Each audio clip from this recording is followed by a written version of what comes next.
All right, Knicks Nation, sit down for this one, because I am still processing what just happened, and I need you to process it with me. So grab whatever you're drinking, because we're about to talk about LeBron James, the Philadelphia 76ers, and why I am equal parts relieved and absolutely fuming about how this whole saga played out. Let's rewind for a second. Our Knicks are the reigning NBA champions. Say it with me one more time, because it never gets old. The New York Knicks are NBA champions. And when you win a title, everything changes. Suddenly, every free agent in the league is calling your front office. Suddenly, your city becomes a place everybody wants to play. That's exactly what happened this offseason, and LeBron James was reportedly one of the names connected to our franchise. But here's the twist nobody saw coming. LeBron didn't sign with the Knicks. He signed with the Philadelphia 76ers. Yeah, you heard that right. Our supposed biggest rival in the East just added a 4-time champion, a guy who's about to chase ring number 5 with a 4th different franchise, which, by the way, would be an NBA record. Let that sink in for a second. If you're as shocked as I was when I first heard this, smash that like button right now, because we are just getting started. Now, why didn't the Knicks land him? This is where it gets spicy. Reports are floating around that our own guy, Jalen Brunson, was not exactly rolling out the red carpet for LeBron. According to sources close to the situation, Brunson never recruited him, never reached out, never tried to sell him on coming to New York. Meanwhile, over in Philly, Tyrese Maxey, Joel Embiid, and Jaylen Brown were reportedly blowing up LeBron's phone, recruiting him hard, telling him exactly how much they wanted him there. And look, I get both sides of this. On one hand, you could argue Brunson is the engine of a championship team, and maybe he didn't want to disrupt the chemistry that just brought us a title. On the other hand, and this is the part that gets me heated, this is LeBron James we are talking about. You don't sit on your hands when a top 5 player of all time is available. You pick up the phone. You make the call. You do whatever it takes. So I want to know what you think. Drop a comment below and tell me, should Brunson have recruited LeBron, or was staying quiet the smart move? I read every single comment, so don't be shy. Here's the part that really stings, though. Even after signing with Philly, reports say LeBron still wants to live in New York City.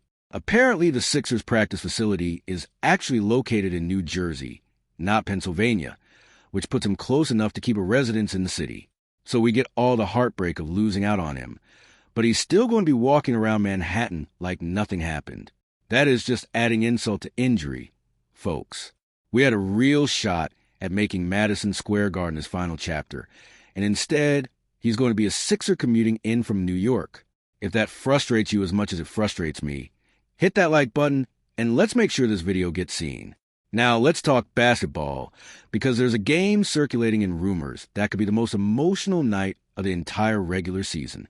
Word is the Knicks will open the season at home, unveiling their brand new championship banner against none other than LeBron James and the Philadelphia 76ers. Multiple league insiders are pointing to a mid-October opening night showdown, with national television cameras rolling. Picture it. Our banner going up, the confetti energy still in the building, and the very team, the very superstar that we passed on running out onto our court to try and spoil the party.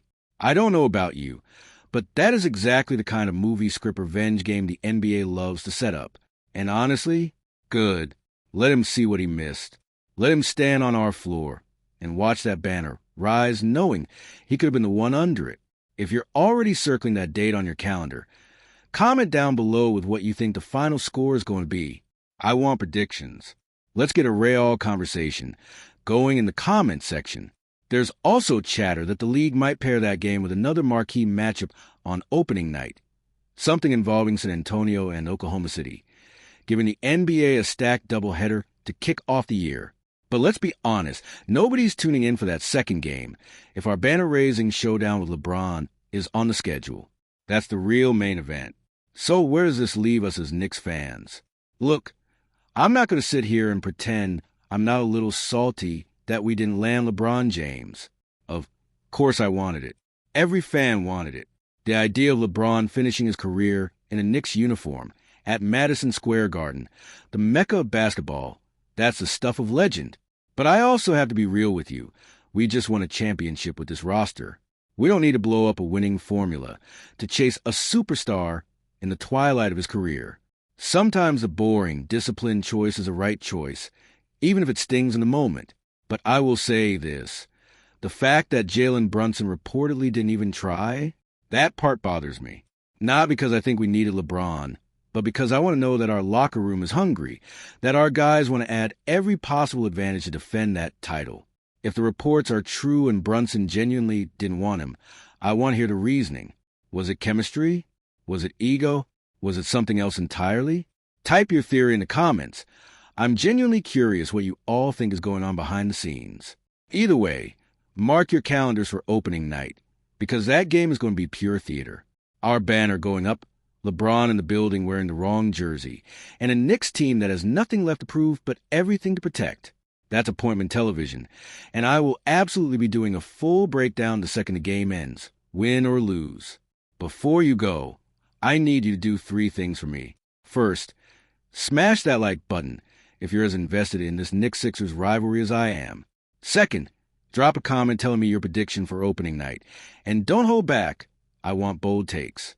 And third, if you haven't already, subscribe to the channel and turn on notifications, because between now and opening night, there's going to be non-stop Knicks coverage, roster news, rumors, and reactions, and you do not want to miss a single update. That's all I've got for you today, Knicks Nation. Let me know your thoughts down in the comments. I'll be reading and replying to as many as I can. Until next time, stay locked in, keep repping that blue and orange, and let's go get another one.